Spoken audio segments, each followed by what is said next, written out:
자, 3월의 첫날입니다. 이제 먼 동이 터오고 있습니다. 계절적으로 보면 이제 겨울의 차가운 북풍이 남풍으로 바뀌어서 여러분 어제도 그렇고 오늘 아침도 여러분 기온이 겨울의 기온이 아님을 우리가 체감할 수 있습니다. 새 봄이 시작되어지는 첫날의 기준을 우리나라에서는 3월 1일로 그렇게 삼고 있습니다. 여러분, 이 새벽에 이 새 달을 시작하는 중요한 때에 첫 시간을 하나님께 예배하며 기도하며 또한 예물로 드리는 여러분의 삶 가운데 하나님의 크신 은혜와 축복이 특별하신 은총이 넘치시기를 주님의 이름으로 축복합니다. 우리 함께 서로를 격려했으면 좋겠습니다. 주님과 함께 승리하세요. 그렇게 서로 격려하겠습니다. 주님과 함께 승리하세요. 네, 역사적으로 보면 또한 오늘은 3.1절이 되겠습니다. 1919년 3월 1일 일제 강점기의 때에 대한 독립을 선언하고 이후 만세운동으로 이어졌으니 여러분 전국의 각 요점마다 있었던 교회 예배당을 통하여 이 만세운동이 전국으로 확산되어져 나갔습니다. 이 비폭력 저항 운동은 세계를 깜짝 놀라게 하였죠. 그런가 하면은 이 날을 기준으로 하여 임시 정부 수립이 되기도 했습니다.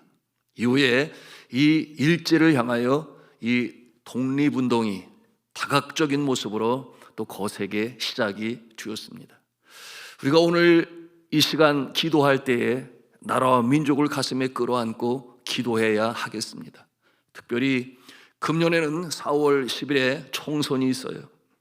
여러분, 이 총선을 통하여 정말 하나님께서 필요로 하는 일꾼들 세워주셔서 하나님이 기뻐하시는 나라, 우리의 개인적인 행복과 가정의 행복과 또한 열심히 수고하는 자가 그 대가를 얻을 수 있는 공의가 하수와 같이 흐르는 사회가 될 수 있도록 특별히 일꾼을 세우는 일에 하나님 친히 함께하여 주옵소서. 주님 오시는 그날까지 쓰임받는 나라요, 도움을 받는 나라에서 이제 많은 나라에 선한 영향력을 미치는 나라가 될 수 있도록 우리는 기도해야 하겠습니다. 여러분, 이 3월은 새해가 시작이 되고 그리고 2달이 지났음에도 불구하고 왠지 모르게 새롭게 시작하는 그런 느낌을 갖습니다. 왜 그렇겠어요? 새 학기가 시작이 돼요. 입학식이 있습니다. 네, 그러므로 새로운 마음을 가지고 우리의 다음 세대 자녀들이 또 새로운 만남이 있어요. 새로운 공부가 시작이 됩니다. 그런가 하면은 새 봄이 시작이 되니 여러분, 이와 같은 이 새로움을 갖는 것은 좋은 것입니다. 새로운 마음을 가지고 새로운 소망 중에 지나간 날들은 잊어버리고 앞에 있는 표대를 향하여 이제 우리 인생의 여정에 아직 걷지 않은 새로운 이 인생 여정, 이 소망 중에 힘차게 전진해 나갈 수 있기를 주님의 이름으로 축복합니다. 오늘 말씀의 제목이 있습니다. 우리 같이 한 음성으로 하겠습니다. 평안할 때에 충성하라. 한 번 더 하겠습니다. 평안할 때에 충실하라. 네, 여러분, 이 평안할 때에 주를 더욱 섬기고 감사하며 사랑하며 주의 뜻을 행하는 것은 참 복된 일이에요. 평안할 때 행하는 것, 이것이 바로 주님께서 바라시는 것입니다. 그런데 참으로 사람의 마음도 이상하지요. 평안함이 지속이 되면, 등 따숩고 배부르면, 모든 것이 안정 가운데 처하게 되면 자칫 영적인 민감함이 떨어지게 되고 감사함도 사라지게 되고 이와 같은 매너리즘에 빠지게 되면 나중에는 어떤 모습이 되는가? 하나님 없이도, 하나님과 함께하지 않아도 일들이 저절로 되어가는 것 같은 착각 속에 빠지게 됩니다. 이것이 사람이 가지고 있는 연약한 모습인 것이에요. 여러분, 오랫동안 태평하게 되면 나의 영혼의 창조주가 되시고 생명의 소유주가 되시고 이 땅에 살아가는 동안에 하나님 나라 확장하시기 위하여 우리를 사용하시는 이 하나님을 잊어버려요. 마치 내가 모든 것을 하는 것처럼 착각하게 되니 나중에 그 결말의 모습은 무엇인가? 오늘 성경 본문의 말씀을 통해서 우리가 보게 되니 하나님을 떠나서 자신을 섬기고 그런가 하면은 이방 우상을 섬기는 모습으로 발전하게 됩니다. 오늘날 이 시대의 우상이 무엇인가? 여러분, 신학자들은 이구동성으로 말합니다. 그것은 곧 커머셜리즘이라고 하는 이 상업주의요, 그런가 하면은 만몬주의라고 하여 물질이 최고다. 여러분, 그것이 인생의 목적이 돼요.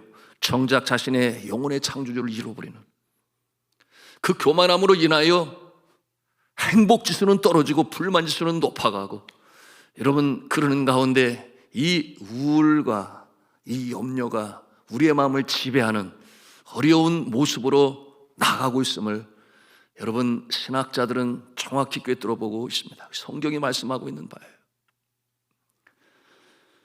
여러분, 하나님 없이도 살 수 있겠어 라고 하는 엉뚱한 마음, 이와 같은 마음이 언제 일어나는가? 아이러니하게도 평안할 때에 일어난다 하는 것입니다. 오늘 성경 본문의 내용이 그러합니다. 역사적 배경을 보면 사사시대였어요.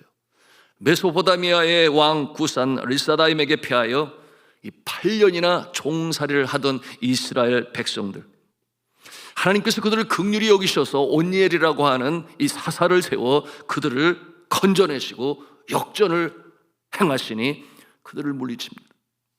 다시금 민족의 주권을 회복했어요. 그리고 평화의 날이 40년 동안 지속되었습니다. 자, 이때가 문제예요. 처음에는 감사하고 다시금 평화가 온 것에 대해서 기뻐하며 하나님께 영광을 올렸지만은, 그러나 시간이 지나는 가운데 여러분, 그들은 하나님으로부터 점점 멀어지더니 급기야는 우상 숭배에 빠지게 되었습니다. 3장 12절에 보니 뭐라고 그랬는가? 함께 같이 읽습니다. 시작. 이스라엘 자손이 또 여호와의 목전에 악을 행하니라. 이스라엘 자손이 또 여호와의 목전에 또 다시라고 하는 그런 뜻인데요, 여기서 말하는 이 악이란 3장 7절에 보여주고 있는 내용인데요, 그 내용이 무엇인가? 자기들의 하나님 여호와를 잊어버리고 바알들과 아세라들을 섬긴지라. 자, 사랑하는 성도 여러분, 우리가 평안할 때에 주님을 더욱 잘 섬겨야 하겠습니다. 나중에 힘들어서 다시금 주님을 찾는 모습은 지혜로운 모습이 아니에요. 하나님을 떠나 내 뜻대로 삶을 구가하다 당하는 어려움이 있을 때 비로소 주 앞에 나와 다시금 주님 앞에 나와야지, 주 앞에 나가 기도해야지, 다시금 주를 섬기는 삶을 살며 봉사하는 삶을 살아야지. 그 같은 마음을 가지고 나오는 것은 감사하지만 여러분, 그것이 나중에 육신의 질고로 인하여, 그런가 하면 사업이 기울고 관계의 악화로 인하여 그때서야 비로소 자신을 돌아보며 하나님과의 관계를 생각하는 모습으로 나오는 모습은 소위 우리 속담에 소 잃고 오해 안간 고치는 격이 되는 것이니 이건 결코 지혜로운 모습이 아닙니다. 여러분, 평안할 때 주를 더욱 섬김으로 하나님을 기쁘시게 하는 모습이시기를 주님의 이름으로 축복합니다. 그러기 위해서는 삶의 우선순위가 아주 분명해야 돼요. 성경은 말씀합니다. 너희는 먼저 그의 나라와 그의 의를 구하라. 그리하면 이 모든 것을 너에게 더하시리라. 산상수훈을 통하여 예수 그리스도께서 우리에게 주신 말씀은 삶의 우선순위가 어디에 있어야 하는지 분명히 보여주고 있는 것이에요. 우리가 이것을 저버리게 될 때에 여러분이처럼 어려움과 아픔과 예기치 못한 상황에 들어가게 되는 것입니다. 경제적 용어 중에 디퓨전 커브라고 하는 이 말을 들어보신 적이 있을 거예요. 디퓨전 커브. 이게 뭐냐 하면 기업이 계속해서 살아있으면 좋은데 어느 한순간부터 내려가기 시작하고 결국은 이 기업도 생명체와 같이 흥망성쇠를 겪고 사라지게 되는데, 여러분, 지나온 역사 가운데 이 기업이 200년이 넘는 기업이 있는가? 여러분 한번 생각해 보세요. 없어요. 이와 같은 모습을 보면서 기업 경영주들은 어찌하든지 살아남기 위하여 애쓰고 노력하고 수고를 하는데, 이 디퓨전 커브는 바로 그 중요한 그 해안을, 그 원칙을 우리에게 시사하고 있습니다. 여러분, 기업이 성장하지 못하고 기우는 현상을 가리켜 말하는 것, 이 디퓨전 커브는 큰 S자 곡선을 그리고 있습니다. S자를 거꾸로 아래로부터 그려서 이렇게 올라간다고 생각을 해보십시오. 기업이 시작됩니다. 제조업을 하나의 모습으로 상상을 해보면 쉽게 알 수 있는데요. 자, 새롭게 개발하여 판매하기 시작한 이 스마트폰이 사람들에게 인기가 있고, 그러므로 판매의 성장이 서서히 시작이 됩니다. S자의 곡선으로 보면 이 아래로부터 성장의 곡선을 올라가면서 판매의 실적이 높아져 갑니다. 여러분, 이 그래프는 급상승을 하며 그야말로 최고의 판매 실적을 올리는데요. 그런데 이 판매 실적이 계속해서 그렇게 급성장을 이루어갈 수 있을까요? 그렇지 아니에요. 언젠가 때가 되면 그 속도는 멈추게 되고 마침내 더 이상 팔 수 없는 단계에 이르게 됩니다. 당연히 판매가 줄어들죠. 왜냐하면 그 상품에 관심이 있는 사람들 중에 이제는 다 그 물건을 샀어요. 관심이 없는 사람들만 남아있는 상태가 오게 됩니다. 그러면 어떤 현상이 나타나는가? 이것이 바로 디퓨전 커브입니다. 결국 내려가기 시작합니다. 그런데 내려갈 때는 걷잡을 수 없이 내려갑니다. 세상 사람들이 뭘 요구할까요? 또다시 새로운 상품을 기대하고 바라는 것입니다. 중요한 것은 판매가 최고의 정점에 다다르게 되면 이어서 바로 내려가게 된다는 사실을 미리 직시할 수 있어야 하는 것입니다. 그래서 기업이 계속 유지되기 위해서는, 계속 성장하기 위해서는, 그 생명이 끝나지 않기 위해서는 판매가 이 최고의 정점에 이르기 전에 미리 시장에 내놓아야 할 이 후속 상품을 개발할 수 있어야 한다고 하는 것이, 정점에 이르는 순간 새 물건이 바로 이어 출시되어야 하는 것입니다. 이와 같은 모습은 계속해서 성장해 나갈 수 있는 바로 그 원칙을 지켜 나가는 것이, 여러분, 이 원리를 우리의 신앙생활에 어떻게 적용할 수 있겠습니까?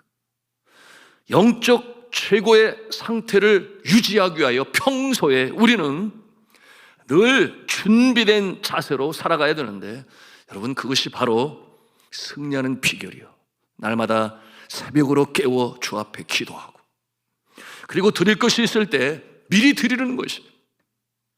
하나님을 섬기고 교회를 섬기고 또한 일로 주를 섬김에 있어서 그와 같은 건강이 있을 때, 그와 같은 시간이 있을 때, 그와 같은 하나님의 복이 있을 때 더욱 주를 섬김으로 이 성장의 곡선이 내려가는 것이 아니라 독수리가 날개치며 올라감 같이 계속해서 올라가시는 복된 인생이요, 승리로운 인생이 되시기를 저는 주님의 이름으로 축복합니다. 여러분, 이스라엘의 백성들이 평안할 때, 그러지 말아야 하는데 영적으로 안전할 때 그들은 그만 잠들어 버리고 말았습니다. 선민, chosen people, 선택받은 백성이라고 하는, 그러므로 하나님과의 관계가 온전히 이루어질 때 온 세상의 복의 통로가 된다는 사실을 그들은 잊어버리고 말았어요. 그러므로 정체성을 잃어버리고 하나님을 떠나 이방신을 섬기게 되었으니 하나님이 어디에 있느냐? 그러므로 주변의 상황에 휩쓸려 들어갑니다. 그 땅에 가나안 족속이 섬기는 바알과 아스타로를 섬기며 풍요의 신 바알과 다산의 신 아스타로스에 휩쓸려 들어간 거예요. 여러분, 소위 이와 같은 모습을 오늘날 이 시대에 대세라고 부르죠. 풍조라고 합니다. 세상 사람들은 넓은 문을 찾기 위하여 넓은 길을 찾지만, 그러나 믿음의 사람들은 하나님과의 관계 가운데 똑바로 서 있어야 하니 좁은 길을 걸으면서도 좁은 문으로 들어갈 것을 기대하며 송함하며 하늘 찬송을 부르시는 모습이시기를 주님의 이름으로 축복합니다. 구별된 존재이기 때문에 성도라는 단어를 사용하는 거예요. 여러분, 이처럼 세상의 풍조를 따라가는 모습은 마치 우리가 상상해 볼 수 있으니 내가 엄마고 내가 아빠인데 엉뚱하게 다른 사람을 보고 엄마, 아빠 그러고 쫓아간다고 한번 상상을 해보세요. 그 모습을 바라볼 때 우리의 마음이 어떻겠습니까? 아버지의 마음도 똑같은 것이에요. 이와 같은 상황 가운데서 다시금 돌이키시기 위하여 하나님께서는 어떻게 하십니까? 이것이 오늘 성경을 통해 우리에게 주시는 말씀인데, 오늘 말씀 12절에 보니까 뭐라고 그랬어요? 같이 읽습니다. 시작. 여호와께서 모압 왕 에글론을 강성하게 하사 그들을 대적하게 하시매. 여러분, 악한 자를 통하여 정신을 차리게 만드시는 것입니다.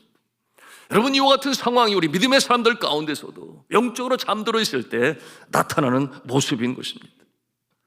그런데 13절에 보니 이 에글론 왕이 암몬과 아말렉 족속들까지 연합하여 연합군을 형성하여 침공하니 이스라엘은 여지없이 무너지게 됩니다. 그리고 그 연합군은 종려나무 성읍을 빼앗기게 되었다. 오늘 성경에 말씀하고 있는데, 종려나무 성읍, 여러분 성지순례 해보신 분은 금방 아시겠습니다만, 종려나무가 가장 무성하게 많이 자라는 곳이 어디냐? 여리고예요. 여리고성 주도를 빼앗기게 되니 여지없이 이스라엘은 무너지게 되고, 이후로 나타나는 현상이 무엇입니까? 여러분, 그 모습으로 인하여 고난 중에 18해를 종의 모습으로 살아가는 비참한 처지에 이르게 되었던 것입니다. 여러분, 역사는 반복이 된다고 그러죠. 이 어려운 상황 가운데 15절에 보니까 이스라엘 백성들이 여호와께 부르짖었다. 차라리 18해 동안 그런 고통을 당하지 않았다면 더 좋았을 것을, 그렇게 아픔을 경험하고 나서야 여호와께 다시 나와 부르짖었다, 성경은 말씀하고 있어요. 이와 같은 상황 가운데 저 같으면 한번 생각을 해보았어요. 이 녀석들 좀 혼 좀 나봐라, 그냥 내버려 두고 싶을 텐데, 우리 하나님은 사랑이시라 긍휼이 많으시니 그의 택한 백성들, 여러분 이 모습은 여러분의 자녀들의 모습을 생각하면 금방 이해가 될 거예요. 아무리 속을 썩여도 내가 잘못했어요, 다시는 안 그럴게요, 정신 차릴게요, 나올 때 그를 용서하지 않을 부모가 어디 있나요? 하나님께서 다시금 긍휼을 베푸십니다. 그러므로 하나님께서는 어떠한 사사를 세우는가? 에훗이라고 하는 사사를 세워서 결국 그를 통해 이 에글론 왕을 암살하게 되고 그 기세로 밀어붙이게 되니 대승을 거두고 평화가 임하게 되는, 이 내용이 28절, 29절, 30절에 오늘 말씀으로 기록되어 있습니다. 그 중에 30절 말씀을 우리가 함께 읽습니다. 시작. 그날에 모압이 이스라엘 소아에 굴복하며 그 땅이 80년 동안 평온하였더라. 아멘. 80년 동안 평안이 다시금 임하게 되었습니다.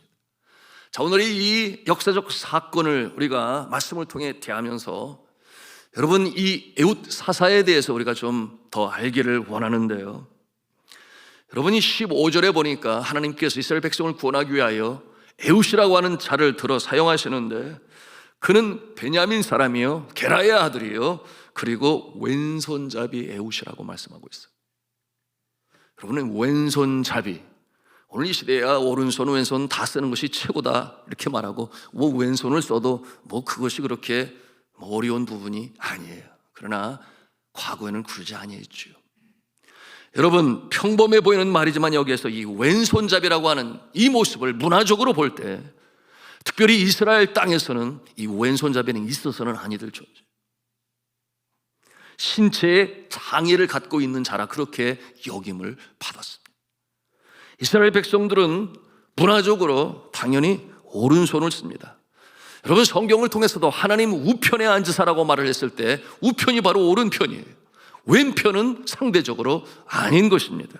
더욱이 베냐민 지파 사람이라고 그랬는데요, 여러분, 베냐민이라고 하는 말의 뜻이 뭐냐? 오른손의 아들, 오른팔의 아들, 그런 뜻을 가지고 있는데, 베냐민 지파의 사람인 에훗이 왼손잡이였으니 그는 그 시대 그 사회 속에서 손가락질을 받는 그와 같은 존재였습니다. 오른손을 쓰고 싶은데 쓸 수가 없어요. 어떻게 해서 그렇게 되었는지, 선천적인지 아니면 후천적으로 오른팔을 다쳐서 그랬는지 성경은 말씀하고 있지 아니하지만 여하튼 분명한 것은 그는 사회적으로 볼 때 외적으로 그렇게 인정받지 못하는 자의 모습이었다라고 하는 것입니다. 그런데 하나님은 그를 들어서 사용하세요. 상대 적군들이 그 왕을 방어하는 이 병사들의 그 모습을 보니 왼손잡이라 그러니 우습게 여겼으며 그를 연약한 존재로 보아 간과합니다. 통과하게 합니다. 그와 같은 일이 벌어지게 된 것이. 그래서 이 에웃은 병사들을 따돌리고 나중에는 신하들까지 따돌리게 되는데 그가 어떻게 행합니까? 우리 19절 말씀이 그것을 보여주는데요. 우리 같이 읽도록 하겠습니다. 시작.